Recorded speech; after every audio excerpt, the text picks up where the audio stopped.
Alright, Tin Man here with a draft gameplay. We've got our Elysian Splash Red for our big Steelbound dragon. Stands quite solid. It's got our 2-drop. It's got, well, plenty of 2-drops. Into an Archaeologist to help us get all of our colors all sorted out.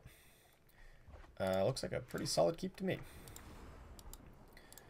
We'll probably grab Primal with the Trailmaker. And then if we need the second Primal or the second red, we'll grab that with the Archaeologist. Let's play this, grab Primal. I don't really want to play the Cobalt Acolyte out here on turn 3. This is much better suited to buff up a huge dragon. We found a second Primal, so we definitely will find red with the Archaeologist. I think Face Aegis is just not super impactful. Let's just play our 2-2-drops. Should stabilize the ground against his 2-1 Spark Catcher. And then now we're just looking for our top end.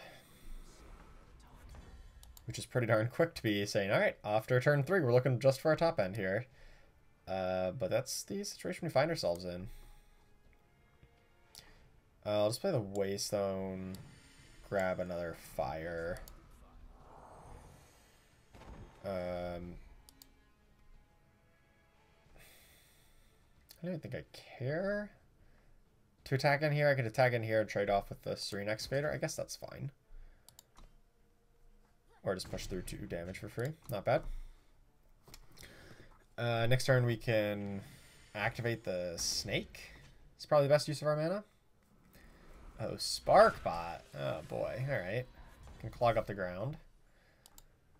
I think that's still fine.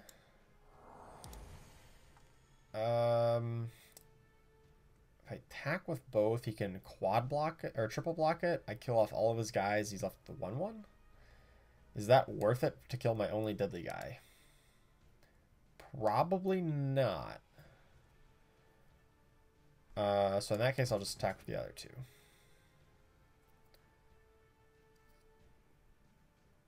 Don't really see a situation where this punishes us too heavily. He can trade basically the Spark Catcher for the 2/3. Or I guess for the 3/3. Maybe this was bad. That was definitely like not a very advantageous trade, but I think we need to be trying to push through here anyway. But now, if he doesn't play anything, he did play something. Okay, I was about to say he couldn't actually hold everything back and get me. That being said, let's just play the Waystone, grab a Face Aegis, play the Acolyte to fly my Snake. Just race him in the air. I got a 3/4 deadly. You got a 1/2 blank. Well, good thing we buffed up our Snake by now. Otherwise, that would be 1 dead Snake. I don't really need the excess power, right? I think I just double block over here. He kills the Trailmaker. Whatever. I still leave one of my guys back to threaten block his 2/2. Bellowing Thunderfoot. Unfortunately, I cannot bond it. It's still just a 5/5 that just clogs up the ground. Clog up the ground. I can hold this power. There's no reason to play it out.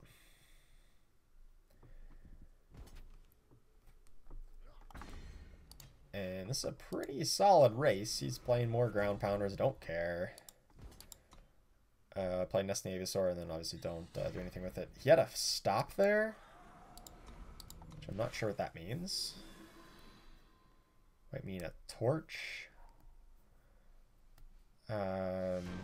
Nope, apparently not.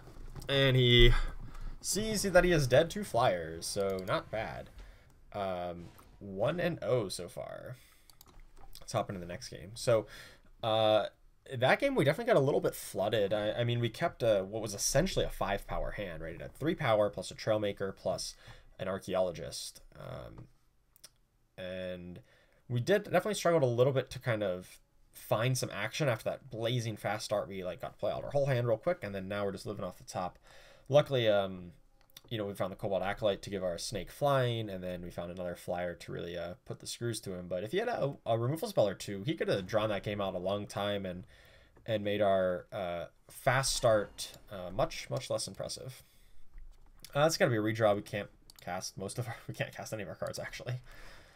If one of those was a time influence, awesome slam dunk keep, but unfortunately that was not the case. So here's where the Steelbound Dragon might come back to bite us. It's just not very good looking in the sand.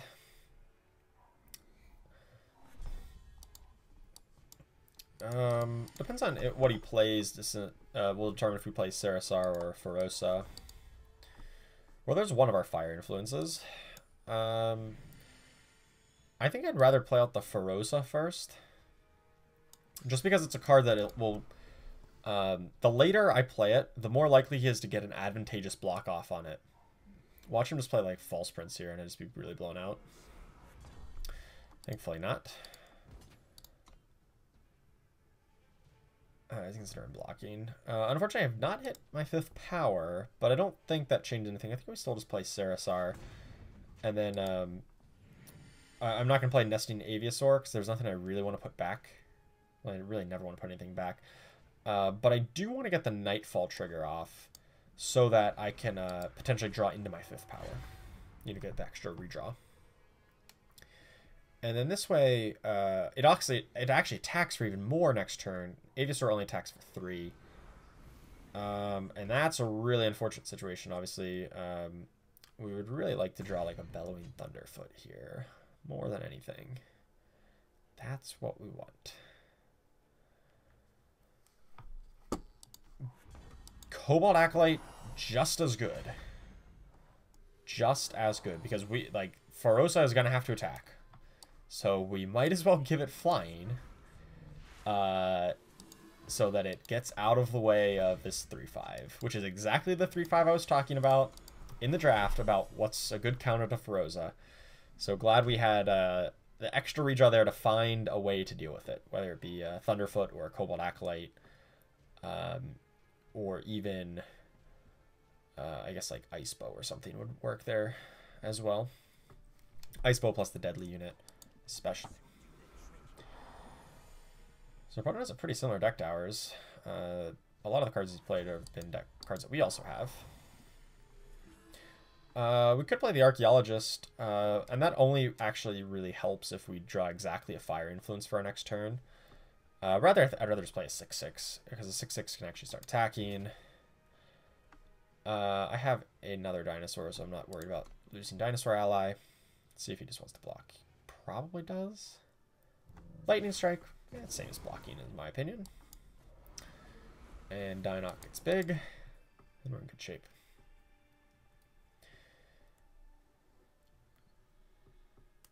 So, probably want to play out the Avisaur before the Archaeologist, unless we draw fire. Like I said, if we draw fire, then obviously we want to play Archaeologist so we can cast Steelbound Dragon the next turn. But until that point, don't really care. This guy is big. This guy is large and in charge, which makes would be really nice to find an Icebow, so I can just kill it off. But in the meantime, that guy's gonna kind of lock me down. Luckily, his clock in the air is not very fast. It's 2 damage a turn, and we're trying to, and I actually stopped that with the Avisaur, so, and I really stopped with the Steelbound Dragon. Trailmaker counts. Trailmaker definitely counts as a fire source here. I think it's probably best to play the Archaeologist just to get the power. Well, yeah, because this will get the 6 power, and then if assuming I miss, I don't find a second fire influence, I can just go Avisaur plus Trailmaker next turn. Although I do take 2 extra damage. I think the proper sequencing here is worth the 2 extra damage. Well, because like if I just played Avisaur, I don't actually prevent damage, right? I still get, or if I play Avisaur, then I'm not on track to play Steelbound Dragon at any point. So in order to avoid taking the, if I want to be on track to cast Steelbound Dragon, which I do, and I want to be on track, I need to take the 2. So this is the most power efficient way to do it. Sand Viper is only annoying if he has a way to get it flying, or an Icebow of his own. Cobalt Acolyte. Man, this is why Cobalt Acolyte is just the best card in the deck. And why I was so happy to pick him up. Let's give our 6/6 flying and just get in there. I can still play Trailmaker to get the dragon on time. Ah, feels good, man. And so let's see if this is Snowfort. Not the card I was expecting, but not a horrendous card either. I mean, it doesn't really help him in this situation. This game comes down to the flyers, which I have a lot of, and he does not. Let's see if I can bait out a block plus a lightning strike or something on this. Let's just play the dragon. It'll kill him through a chump blocker next turn. Like, he could just chump block with this on the 6/6, and then I wouldn't kill him if I played the Avisaur. So, is that game? Yeah, game over to the big flyers. Nice, 2-0. And we're completing both of our quests, because somehow the two quests that we have are win with Time Deck and win with Primal. Which is exactly the... I swear to God, I did not draft intending to try to complete the quest. It just so happens to work out that way. So yeah, that game followed a kind of similar script in that we had a good start. Our mid game was a touch slow. We got kind of bogged down, or kind of a stalemate. But then our late game won out. Our big flyers. I mean, we manufactured big flyers with Cobalt Acolyte. That's once again why Cobalt Acolyte is just such a good card that I'm willing to splash in almost any deck if it's possible. You know, if you have a couple strangers or banners for fixing, or if you're playing time, you just have Amber Acolyte, Trailmaker, Archaeologist as well. Definitely Cobalt Acolyte MVP that game. Came up big both times I cast her. You know, obviously making the 4/2 a flyer so that it doesn't just suicide into the 3/5 was pretty clutch, and then the 6/6 at the end really won us the match. All right. Well, this hand does have the Cobalt Acolyte, and it does have a blue, but it only has 2 power, which I'm really not about. I really want to at least have 3 power in my opening hand. Although, if I got this on a redraw, I guess it wouldn't be the worst thing in the world. This hand it doesn't have a 2-drop, but it's quite a bit better in my opinion. Because it does... my deck doesn't necessarily win early. It's not the most aggressive deck in the world. So being able to... you know, have the power already locked up to go later is a nice feeling. Crown Watch is probably something that I'm more interested in trading the Ferosa off for. If he just attacks in, I just trade with Ferosa rather than trading with the Serasaur. And I'm not really about trading back Warcries infinitely for potentially 4 damage. Because eventually his Warcries are going to make a guy who's big enough to eat my guy for free. So it looks bad trading a 3-drop for a 2-drop, but given our current situation, it makes a lot of sense. Now I'll play the Serasaur. I obviously wish I had double time to cast Sentinel, but it's one of the few double cost cards in our deck. I'm going to be a little upset if we have to grab time with the Archaeologist. I'd really rather not. I'd really rather grab a fire. If I have the choice. We'll see. Family Charter. It's that could potentially give us some tempo back, but I don't know if we're really in a spot to take advantage of that tempo. Obviously, he's not playing a 4-drop this turn, and the turn he goes to try to crack it. You know, it's 6 mana to do nothing for a turn, but we're going to need to be able to set up a big guy and cast this Acolyte to really get some advantage there. So I still don't want to find another time. So I can play the Waystone. I could play... I think I can definitely freely attack here. And then I think it's just Archaeologist for... Well... Archaeologist for a time? Or I could stave it off for another... the decision for another turn by going Stranger Creeper. Then I'm forced to kind of trade the Creeper for the 3/3, which I'm not about. I'm not really thrilled with that. Alright, let's just play the Archaeologist, grab time. We have one of our red sources here. And this will lock down the board a bit better. I'd be fine trading the Archaeologist for the Copper Hull Marshal, though. I don't know if he would be, though, so he might hold it back. That's the plan, at least. He would definitely be happy to trade his 3-3 for my deadly unit. Umbral Coaxer. Okay, well, so now you see why Umbral Coaxer is not that great of a card, because it just dies to a random stranger. Sure, it gains you 5 life, but whatever. Consider me unimpressed of gaining random 5 life. I think I'd like to hold back the Bane Serasaur, actually. I can attack with the Archaeologist, because it'll trade with whatever guy. I'm fine with that. And now I can play the Sentinel and keep the lockdown going on the backswing. I want to hold back the Serasaur in case we draw a Sauropod. Then I can at least bond it out. I have exactly enough to bond it. So that would be a pretty big buff. I want to hold back Cobalt Acolyte until I have something that I really want to get flying to.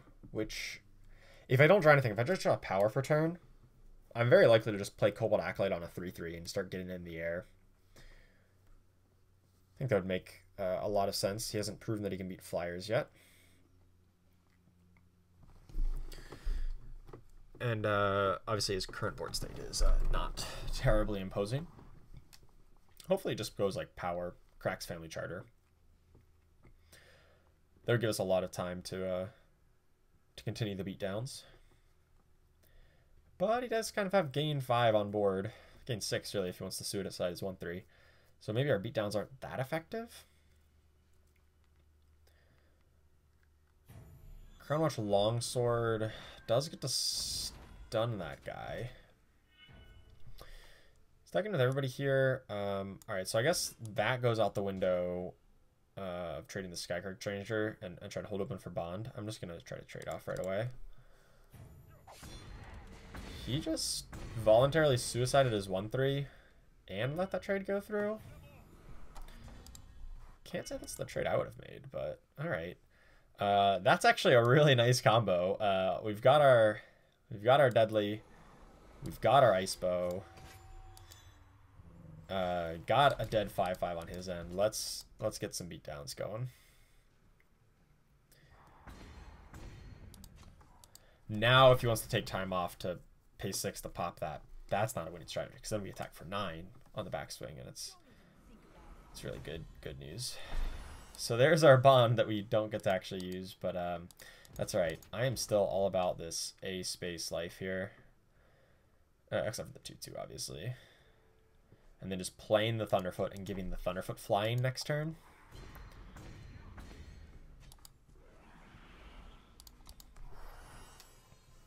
Because now he's, assuming he takes that 5, he's basically at 2, and then if any of my other guys get through, we just win.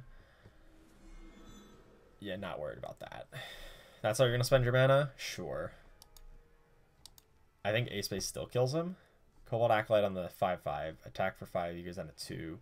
Up to 4. Any 2 guys get through? Yeah, that's game over. Unless he has Finest Hour. Then he puts that on this and gains 3 more life to keep himself barely alive. Still not a winning strategy against the 5/5 flyer though. And I've got extra 1 damage ping for the funsies. Got him. All right, 3-0. Not bad. It's like his firing on all cylinders here. Hopefully we can wrap this up quick. A nice 7-0 run and be on our way. That's the plan. That game I think really came down to really I just think our superior card quality. I mean, he was playing like 1-3s that just died, the 5-2 that just died to our underdrop. Like his big play was a 5-drop 5-2, and I'm like, all right, 2-drop kills it. Our 3-3s were beating down effectively. Never really played a lot that really was able to interact favorably with our units because we just had higher quality units. This looks like a keeper actually. It's a touch slow since we're going second, but it's got a turn 3 Acolyte, turn 4 Sentinel, hopefully turn 5 Dinoch, and we've got a Cobalt Acolyte to make whatever card we got be really strong. Sauropod's cute, but we're going to need to trigger the Dinosaur ally first before that can realistically come down. I need to grab a Primal unless we top deck a Primal. Yeah, definitely Primal first, and then assuming we get up to the Archaeologist, we can use this to grab our fire. In the meantime, he can be down for 1 in the air, and I'm not overly concerned. Final Shot Rider. That guy's annoying. I wish we had drawn a power.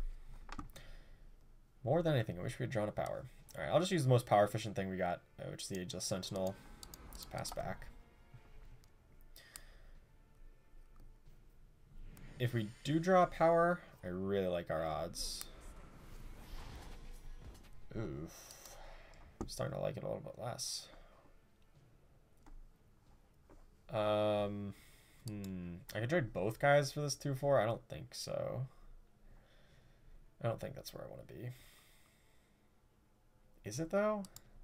How am I going to win this game? I'm going to win this game by giving flying, like by playing a dinosaur, a dragon, and he can't answer it. Or playing a Sauropod and giving it flying. So in that sense, I think it's actually fine. I'm not going to win by attacking with a 3-5 in the ground. Alright, I'll trade both. It does give him a 2-1 flyer. But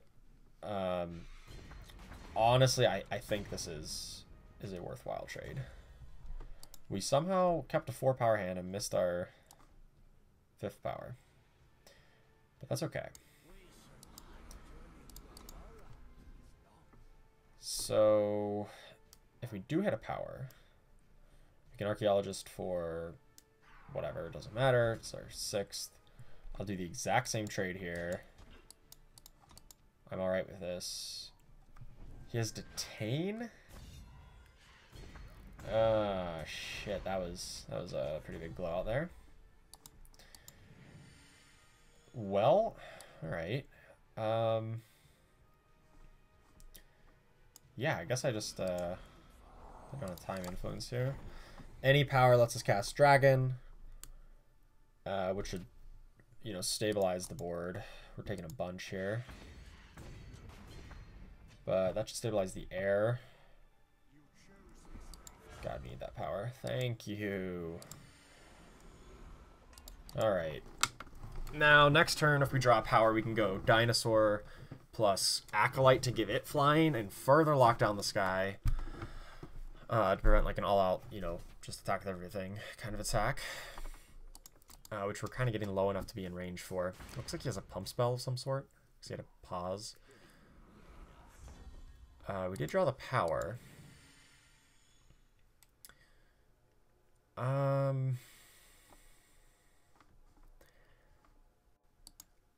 It still's probably fine.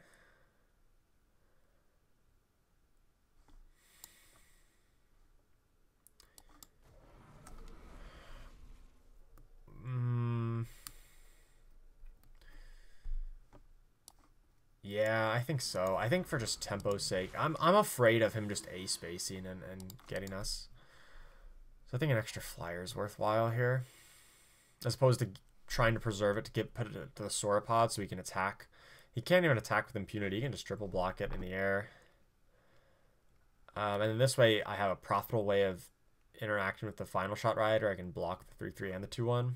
He has another combat trick, but you know, it's just the power of Final Shot Rider. Steadly's so strong in this format. But at least we won't be taking too much in the air. We might get 2-for-1, but if that's just on the ground, so I can live with that. I think I'm just going to attack with the Dragon. If he wants to trade all of his guys for it, and then I play the Sauropod, have a 6-6 flyer now. Okay with that.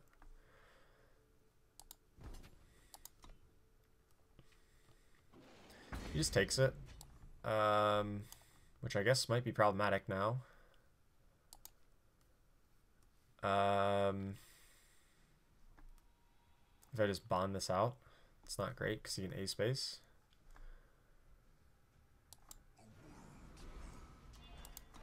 Yeah, maybe I shouldn't have done that. I was assuming he's going to trade, but I guess he's trying to be in the beatdown position. And I guess he knows that if he just trades off, he can't get the beatdowns on.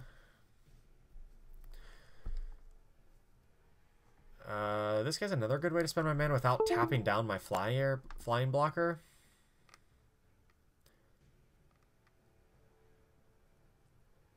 Oh no, if he has another weapon on Copper Hull Marshal, taps on my flyer, then we're in trouble. Definitely in trouble if he does that.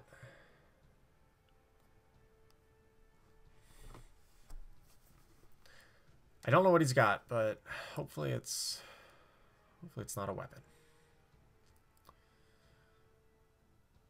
I'd be alright with just more generic dudes on the ground. Be alright with that. Or just power. He's only drawn 5 power, we've drawn 8. So logically he should have 3 power in hand. Right? Mathematically speaking. Of course that never actually works out the way you anticipate it.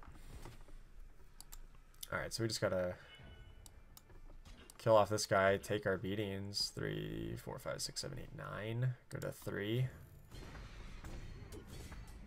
We're just dead here. I think we're just dead. Yeah, we can't. I don't know. I guess I could have held that guy back.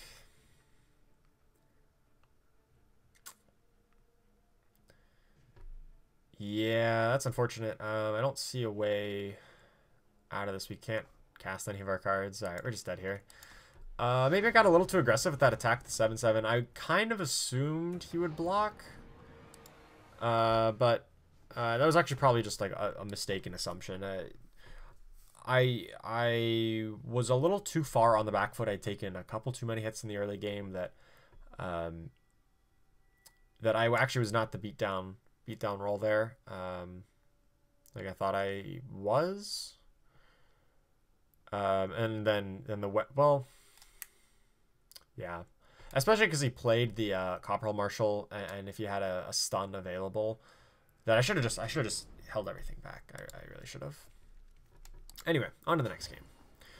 This hand has no time influence, so I got to redraw. It's pretty much our mulligan condition, having a time influence. This hand's quite a bit better. It's got 2 of our best 2-drops. Gonna want to play Oasis Seeker first, because obviously Deadly is relevant at any point in the game, whereas Oasis Seeker is only relevant in the early game. Got 1 of our fire influence, so we just need another 1 to cast the dragon. And that's actually a really nice curve on top of the Oasis Seeker, so maybe this will just turn into a beatdown game, where we just play a 2-drop and a 3-drop and a 4-drop and a space every turn. Our opponent has 3 colors already. Must be nice. Let's just attack in. Gain 1, play Serasaur, take 1. But actually this Nightfall trigger is kind of nice when you're the aggressor. Getting Nightfall is always good as the aggressor because it helps you to refill your hand by drawing extra cards. And since you've already been playing your cards, you're kind of more able to use that extra card. So like I'll be drawing my 5th card, which is a 20% addition to my hand, whereas my opponent already has like 8 or 9 cards in their hand. So 1 extra card is much less than 20% of their hand. So card for card, 1 card extra in my hand is worth a lot more when you're lower on cards than it's worth it when you already have a bunch. Like, well, what's 1 more option, right? 1 more out of the many options I already have. It's clearly better to you know, clearly better to be shorter on power, or shorter on cards and then draw the extras. Which is why Nightfall's so good in aggressive decks. And it's also good to push damage. That 1 extra damage does add up. Since Amber Acolyte draws a Sigil, it triggers Bane Serasaur, so I'm going to do that before I attack. And attacking for 8. Hopefully he doesn't have like Lightning Storm or some shit. I think he would have played Lightning Storm last time if he did have it though, so not really afraid of that.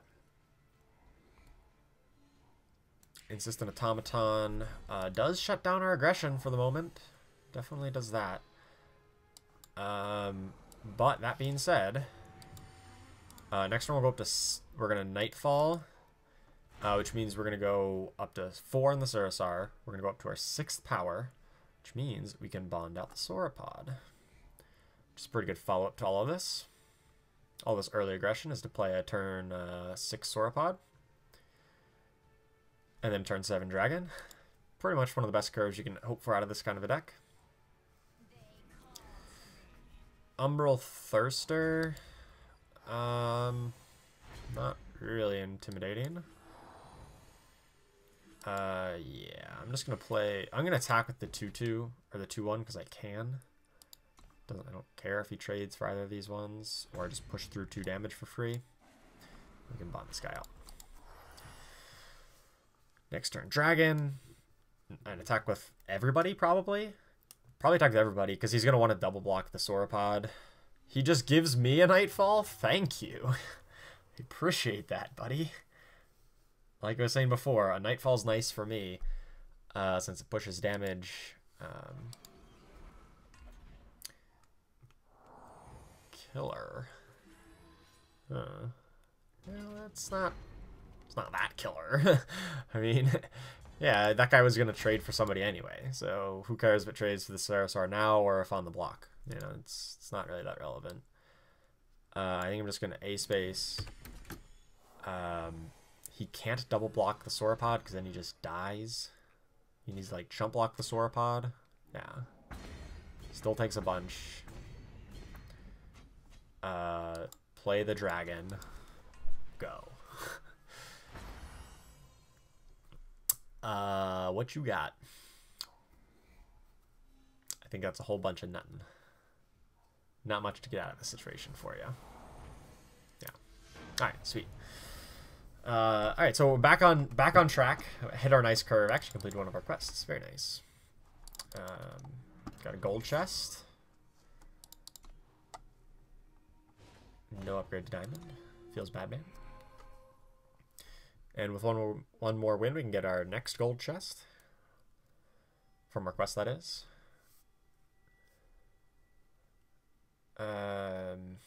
Yeah, so that game was just kind of a rampage right from the start. I mean, we hit our good early curve. We had our 2-drop into 3-drop into 4-drop into Sauropod on 6 and Dragon on 7. It's it would take a very special draw from an opponent to really keep pace with that kind of quick draw, and hopefully we can get that every time.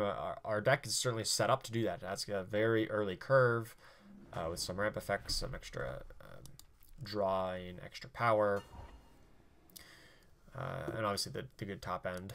This end's quite good as well.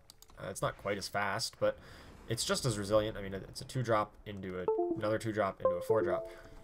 Mouse got disconnected. So now, actually, depends on what he plays. We might want to play the Creeper first, just so I can Icebow. But there's very little 3-drops I'd really be interested in pinging off. Since this guy's... I'd rather just be killing the Dinosaur that he buffs rather than killing the Evelina. So just play the Bold Venture.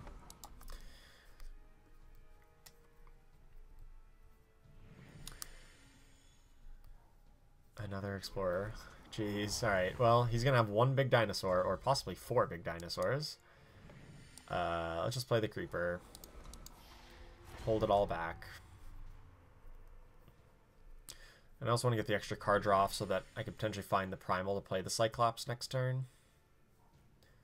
Cult Aspirin, I don't... no, I do kind of care about.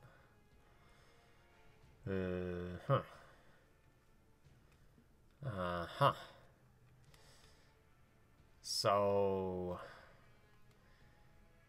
maybe I do just ping off the Cult Aspirant before it gets out of hand and then try to block whatever big dinosaur he plays. Or just let him keep on investing mana into it. And in the meantime, I play Amber Acolyte. Amber Acolyte's pretty inefficient, though. It's probably better to play Xenan Guardian. Then next turn, I get Acolyte Strategize. Or just play Dinoch if I draw a power. Yeah, just play the Xenan Guardian. Good thing he's going to be investing 1 mana per turn to gain a life, just to pump the aspirant, which just makes sense. But I want to milk him for as much extra mana as I can. Especially if he's playing like non-impactful cards like that. Yeah, this is fine. So now if he ace bases, I'll probably trade this for that. Leave Evelina around. I don't really care. I doubt he's going to be getting too much more value out of it. And then I want to save the other 2. Actually, I don't even care about Xenan Guardian. I'm going to have a good enough late game without him, I'm sure. I'll just trade him off. Now Bow makes a lot of sense. Just because it completely clears his board. I did miss my power drop here, but I got some beatdowns going. Oh, please don't tell me just your Twin Brood Sauropod. Horned Vorlunk. Ugh. Well, at least I got a good blocker for it. Hoping for a power for the Dinoch. But if not, I guess we'll just go Acolyte into Strategize. Ferosa doesn't actually help me get there. This, I guess, got to be a Primal. Just giving up on trying to cast red for a little while. Strategize probably throws back the Cyclops. He's just never going to fit into our plan. The 6th power is relevant. So that I could cast this guy off the Ferosa bond. But maybe I'm fine without it. I guess Aegis Sentinel is probably just worse than Cyclops. Just end turn, hold back the block. Gladly block. Hopefully he doesn't have an insane Twin Brood Sauropod. He's an actual life force deck. Jesus. Alright. That's cute. That is cute. Alright, well, I guess so we get 6 power here. I think I'll just go Dinoch. That doesn't guarantee I can cast Twin or Sauropod next turn, does it?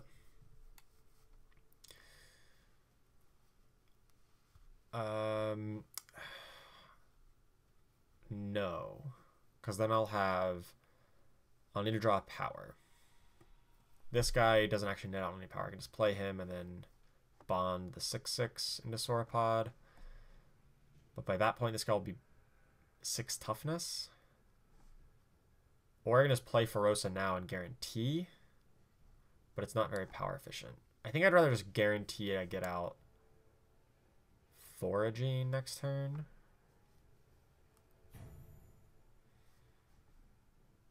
Yeah, I'd rather just guarantee I get out Foraging next turn. And if he wants to attack, I can threaten to double block here and not be too upset about it. Okay, so that messes up our math. Because now he gains an extra +1. An extra +1 power here. Or toughness. So now my Sauropod never actually can attack. Let's withdraw the All-Star. Gotta take this. Unless we draw the All-Star Cobalt Acolyte at some point. So we did draw the power, so that's unfortunate that you know, it would have been very good here. So I think what I might do is just play the Fishing Dinoch. But I guess I can just... No...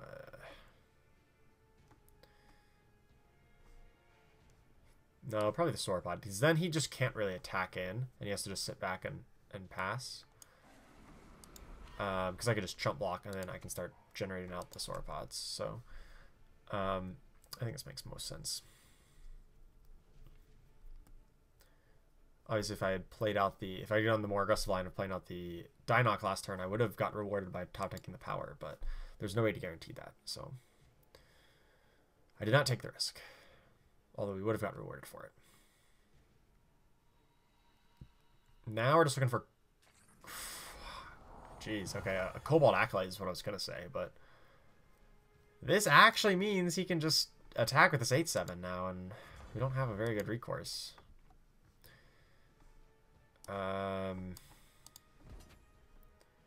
Just don't have a very good recourse here.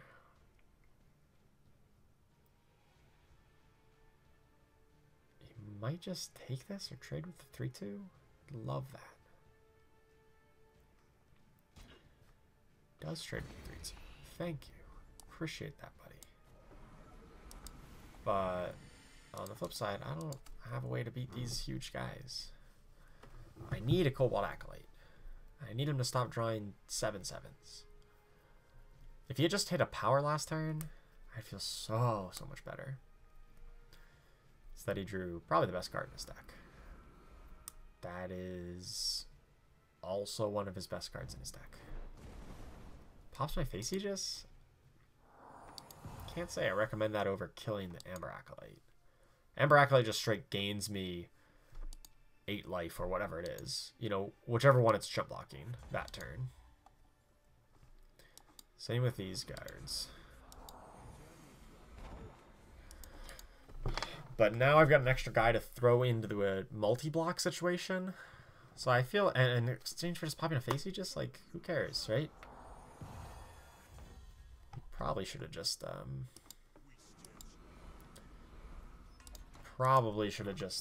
the Amber Acolyte. Oh well.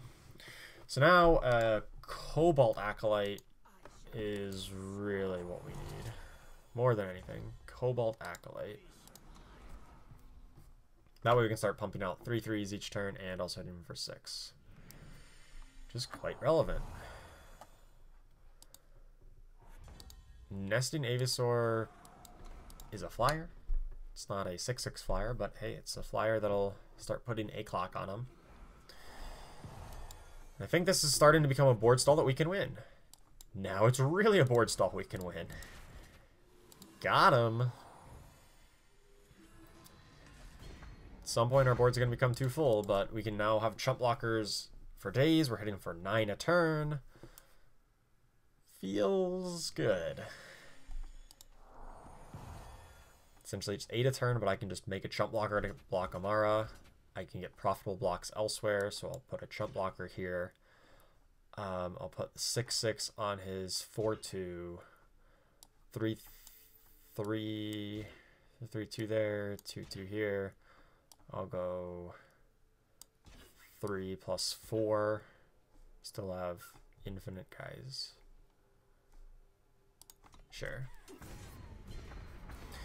And that's where our flyers in the late game take over. And that's why Cobalt Acolyte is so damn good.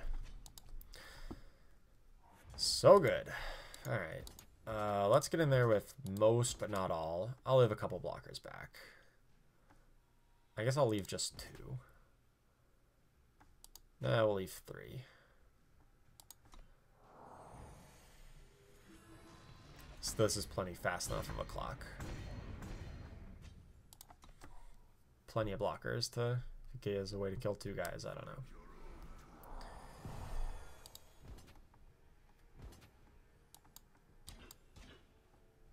And then he's dead. Alright. Cobalt Acolyte comes up big. So what do we have to, what, 5 and 1 now? Something like that. Got another gold chest. See if it upgrades. Come on, diamond. Woo, diamond. Nice. And a foil assembly line. My favorite card. It's my avatar too.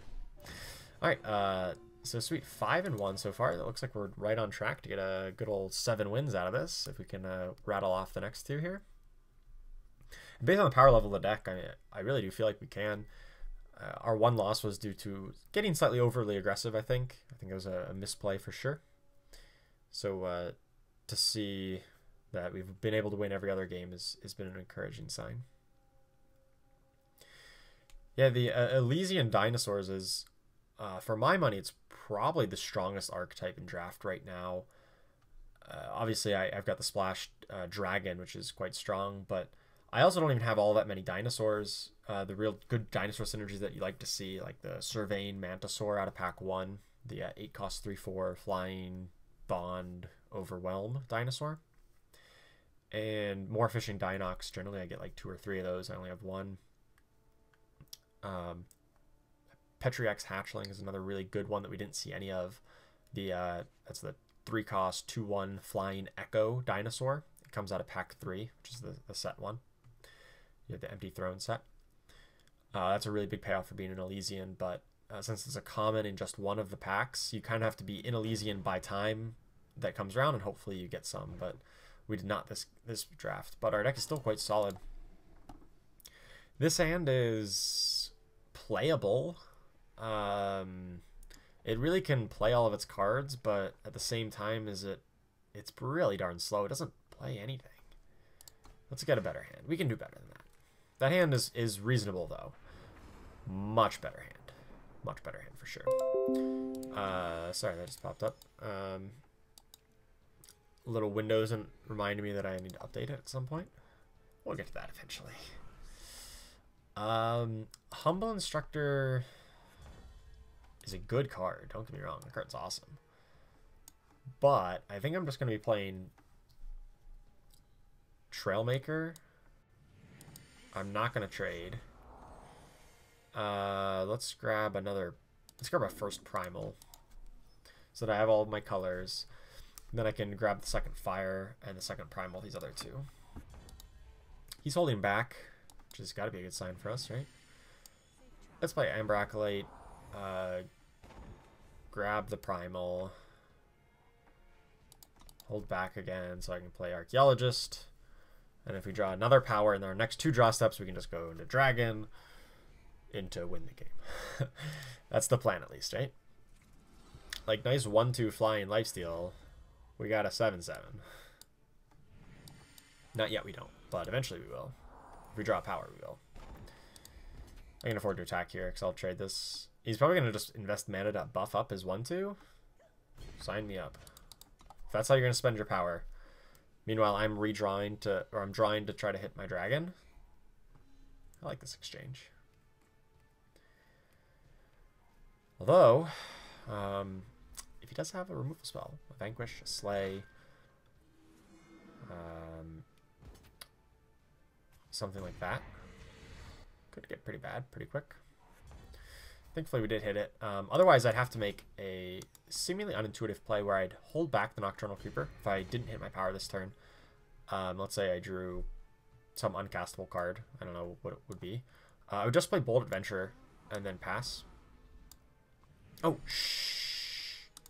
Oh my god. See what I get? See what I get for talking? I literally am saying, well, I would have just played Bold Adventure if I didn't hit my power. And then I just did it anyway. Jesus Christ, I'm so bad. Yeah, so I should have just played Draken there. I didn't even get to finish my thought. I just played Dragon because I want to play around Entrapment.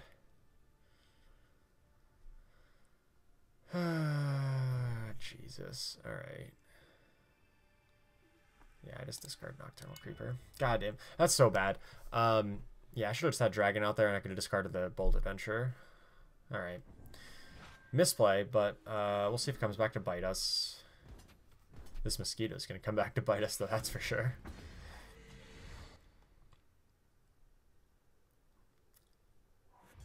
We did draw our power. Which means I think I'm okay to just A space here. No, hold on onto the Trailmaker.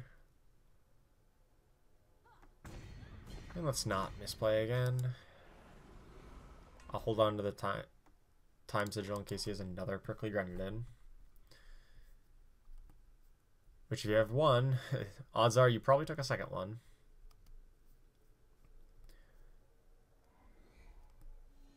But I just wish we had a Nightfall to play around an Entrapment here. If he holds open 4, I think I will hold it back. But that's giving him time to just buff the Skeeter over and over. Inquisitor Makto? You gotta be kidding me. God, if this was out last turn, we were in such better shape. Such better shape. Now I gotta just hold it back. Let him buff it up with Humble Instructor, I suppose. Oh, Inquisitor Mocto. Not really concerned about that, but the Humble Instructor gonna be annoying. Because now Mocto's gonna be big enough to just like trade with this guy and keep on revenging, and then this guy goes unchecked. God, and he's even playing cards like Reinforce for just like no reason. That's a card. So I think that's our way to victory here, right? Is to play Sauropod, bond Thunderfoot out, lock down his big flyer, start getting with the 7/7. So unfortunately I cannot play it just yet. We gotta just hold off. Just hold off for a little bit here. If we do draw power, it's buffing that one. I guess that makes sense. Because Mocto getting one bigger just is the difference between Mocto and a Vulture, which is not a huge difference. But if we lose this game, I think it comes down to that punt where I just did not play this guy out on the turn. I could have, and then I could have, you know, at least gotten one swing in with it before the Mocto came down. And who knows? He's 7 damage lower. Maybe we got a better shot of winning. Bane Serasaur. Okay, so this works to get our... We don't get to play Sauropod right away, but we can bond the Thunderfoot off of it. Tap down his Inquisitor Mocto. Target the flyer. I think this makes sense. We need to find our second Thunderfoot though. So now we can gain 5 of it back essentially. Go up to 17. And then we just have to hope he doesn't have much and we can just A-space and get close to winning. Let's see if that's good enough. Or we just find another Thunderfoot and Crown Watch Legionnaire. Jeez. Man, this Humble Instructor is so good in his deck. This is one of the few cards that would make me want to go right into Argenport, because it does hit so many of these key cards, you know? So he goes up to 17. He's got 1, 2, 3, 4 blockers back, essentially. Yeah, things are not looking good here. Really not looking good.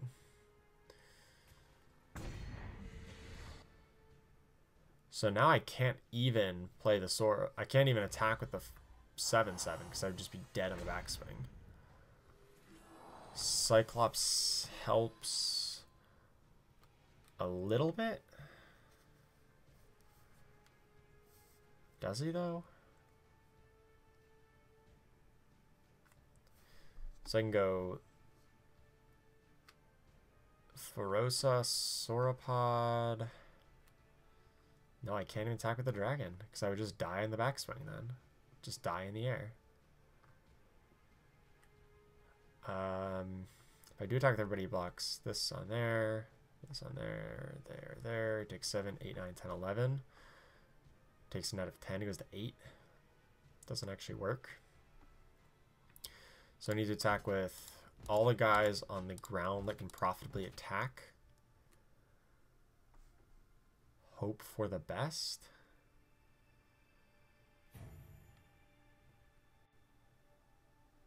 Yeah, I guess so. Man, if he was 7 damage lower, we had a creeper instead of this 2/3. Coulda, woulda, shoulda. So now the play might be Voracious, Cyclops, get a snowball, kill the Humble Instructor. That's probably a good line here. Because then he can't actually profitably attack with anybody. Because otherwise he could buff the Skeeter to be a 7/8, which obviously could attack into that guy. So this line actually makes sense.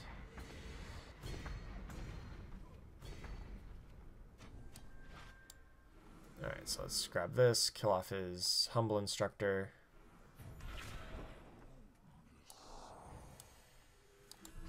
Play the Ferosa.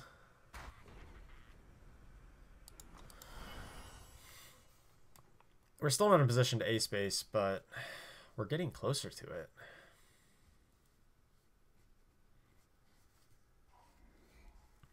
I guess we might have to. Or no, we can tap down our guy with the Sauropod, so we don't need to attack just yet. Chronomender's annoying, though, if we're trying to race. How do we even kill this guy, period? We need a Nocturnal Creeper plus a Icebow. Which, unfortunately, we, you know, we're going to need to draw those 2 cards in exactly that order. This turn we can tap down our Ferosa, though, to avoid it from just suiciding. But then next turn we pretty much have to just go. Let's find another bond unit. Chronomender's actually kind of annoying to try to get A space. So he's getting 7 off his lifesteal, so he's at 17 essentially. And then he can block my 5 biggest guys. 1, 2, 3, 4, or 1, 2, 3, 4, 5. 1, 2, 3, 4, 5, 6, 7, 8. Yeah, I can deal 8, and he's at 18 or 17. Even less. Not good. But not unplayably bad on the other end. It's a stable board, right? He has a trick. This doesn't... I mean, have to block, right? If he has a trick, I'm just dead. Okay, just dead then. I don't know why he didn't attack with all his flyers then. He had to reinvigorate. That's... yeah. Alright. We're just dead. I think we misplayed. I think we could have gotten an extra swing off. I mean, it was definitely a misplay. I don't know if it would cost us the game here, but it very well might have. Alright, let's try to... So both of our losses so far have been straight up misplays. One was a real bad one because I was trying to explain what I was doing. Or what I am not going to do as I did it. This hand is pretty poor. It doesn't have our secondary color. It doesn't really do anything other than play a Ferosa and hope. This hand's quite a bit better. Even in the absence of drawing a power, it's still decent. It goes Trailmaker into Acolyte, so it at least hits the first 3 power. If I do add a power, I can you know, play a 4-drop on turn 3 into a 5-drop. I'd probably play Nest and Avisaur just to hope to hit a Dinoch on time. And this is assuming he doesn't kill the Trailmaker. Looks like he did not, so I gotta grab the or the Primal. I already have the Time Influence. Levitate. Okay, like when he's playing an instant spell with red man up, I'm like, oh crap, it's about to get torched or something. I can live with that guy. I think I'll let this guy hit me. Don't worry about it.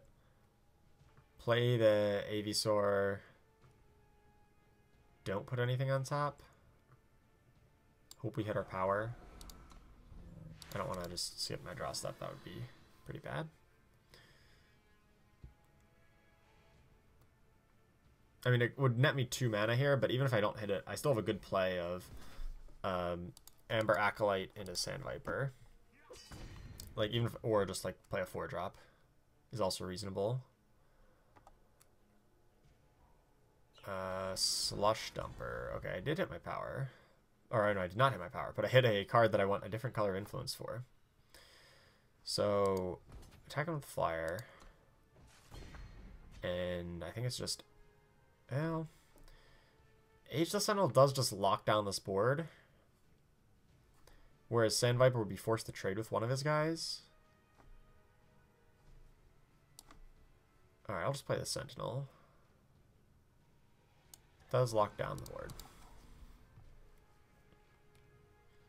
I am missing my power drop this turn, but I kind of feel obliged to get a Primal. I don't really want to get a Primal with this. Alright, I'll trade for your trick.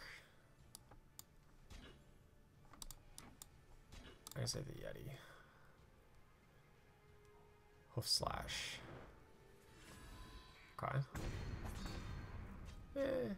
Not the worst. That was a soul turn. Alright, so Dinoch now really locks things down. And then next turn we can go Amber Acolyte, draw the second red. Touche. Good thing we got the Dinosaur ally out first. Played around Lightning Strike properly. Backpacker's Machete does not actually help you crash through this guy. Skyrider Vanguard also does not help you. I think, yeah, I'm just going to Amber Acolyte for a red. Because obviously it's more impactful to play Steelbound Dragon than it is to play Jotun Cyclops. And I have more Primal sources in my deck to be able to find to play him.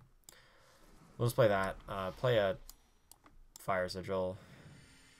Just pass. We'll take 2 in the air. Whoop-de-doo. And then he's living on the top deck to try to beat a dragon. Gotta feel good about that one.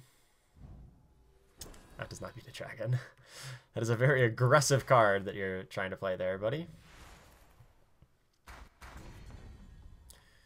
There's the second Primal, but don't need to reveal that just yet. Play this out. Pass. Trade 7 in the air for whatever you got on the ground each turn. Next turn we can Cyclops and ping off his flyer.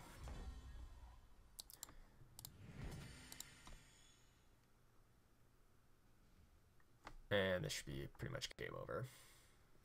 Unless he top decks some insane card. I mean, I guess like he could just top deck a Permafrost and be right back in this and is right back to a board stall. Which I still am ahead on, but it's not a... I haven't won the game after... like right now, I have the game essentially won. Unless he top decks something like a Permafrost. Which he might just not even have in his deck. Because it's a very premium card that everyone would kind of first pick. If you're in Primal. Looks like he's going to rope me out just to waste our time. So... you know, that's his prerogative, I suppose, his or her, but no need to be a sore loser about things.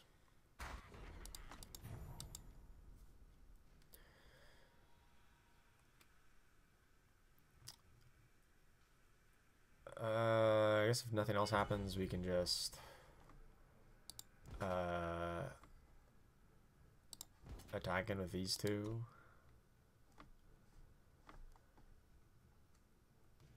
I think he's just disconnected and just doesn't care. So, unfortunately, I have to wait out his full clock timer here. I guess I should have just A-spaced, but if he actually was here, an A-space could somehow backfire on us, so I'd rather play it a touch more conservative.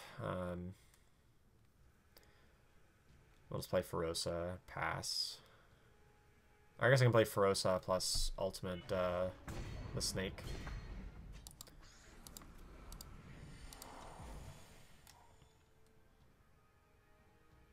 I guess I could have... Actually, A-space in there did just win if he had nothing in hand. He gets 3 profitable blocks, but I wanted to play around him having something in hand and then actually coming back and blocking appropriately, so... Made sense.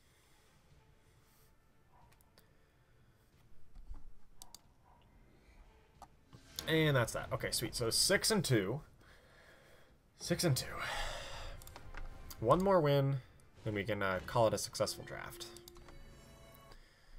Although, to be fair, we did open up a Caleb, which is a legendary that I was about to craft today anyway. So, I'd consider it a successful draft regardless. This is a very good hand to keep. We're on the draw, but we have all of our colors. We have our early game. We've got interaction for his guys. Now we just need to find our late game. Essentially have a 4-power hand. That card is kind of a late game card, so it's something. Borderlands Waykeeper. Annoying. No need to get a Nightfall trigger just yet. This guy can obviously block Borderlands Waykeeper better than Scavenger can. Or Nocturnal Creeper, not Scavenger.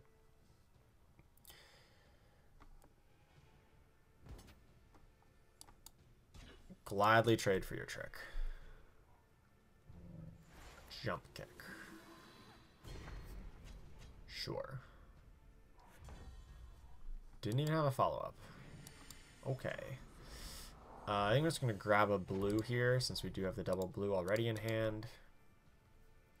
As opposed to the double time or double red requirement we have. Signal flag. Ugh. Okay. That makes my ideal play of double Nocturnal Creeper much worse. Since he could just kill one of them off for free. So we'll just play the big ol' 4-3. Strangers of Warcry. Not the most threatening thing here. Hope we just draw power. In which case, Nocturnal Creeper Cobalt Acolyte's a really nice play. Even if not, I'll still probably just play Cobalt Acolyte and attack with Cyclops.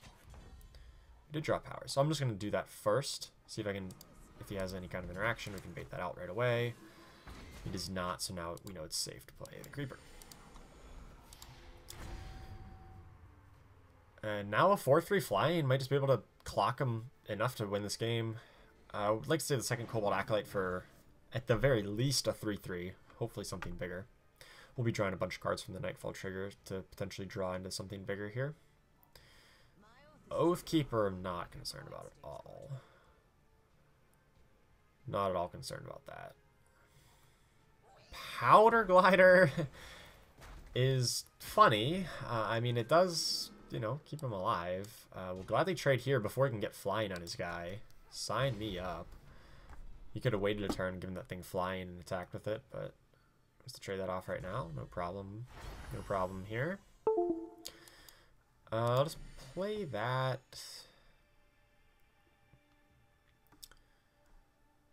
I guess I'm fine to trade Cobalt Acolyte for any of his 3 cards, right? And I'm going to be playing Archaeologist this turn. Sure, I'll attack. Just takes it. Got a free point. So I can play my fire. So now if we do draw our dragon, we're in good shape. And if not, we can at least play, you know, Thunderfoot and then give that flying on the turn after. And we've got a 5-5 and a 4-3 flying. And Cobalt Acolyte shows why it is the MVP of this deck and why you should always draft every single one that you see and play it regardless of your colors. It's just that good. I'm playing that Pouncing Drake is a touch annoying. I'm offering this trade. It's fine. No problem. I got another Creeper. Something I will offer to trade the Cyclops. We are currently the aggressor, and we can't actually hold it back to block because he's going to get 5-5 from the Exalted trigger. So we'll just play the Thunderfoot. And then he's probably going to attack us for 5, and then we're going to attack him back for 9. Plus play Creepers. Feels pretty good. Luckily this guy's only a 4-4 on defense, so can't actually get... It's not actually too strong. Let's Acolyte first. Attack with both. He has a fast spell of some sort. Please don't be Lightning Strike. That's essentially Lightning Strike. Damn it. That's right. We still have a 5-5 to his 5-5, but we also have, you know, we've got better ground game here. I think I'd like to keep the Nightfalls spread out because he's lower on life. Rather than just double stacking them. No. Since Nightfall's a little bit asymmetric here since he gets access to the card first. I'd rather just double stack them so that Nightfall only happens once here. Because my time frame for ending this game is... well, I was about to say it's 1 turn here. But that Barkeep's Friend is actually... swings it right back into his favor. Damn. That's a problem. That's a big problem. Now I don't have a way to deal with his flyers.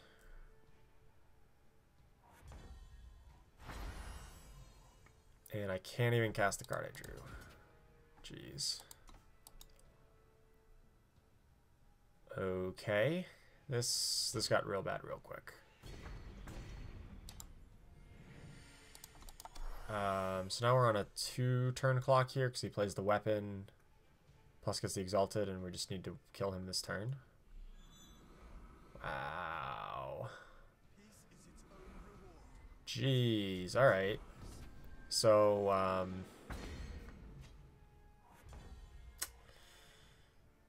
ugh. That's a rough loss. I thought we had that one for sure. But yeah, the Barkeep's Friend with the Warcry trigger came up big for him. We had our own dragons to deal with it, but he had 2 removal spells for our 2 flyers, and we have not found one for his. So that's unfortunate. We only got 6 wins with this deck, but they were pretty good 6 wins. So thanks for watching, everyone. I really hope you did enjoy it. I had a ton of fun making it, and I hope to see you in the next video.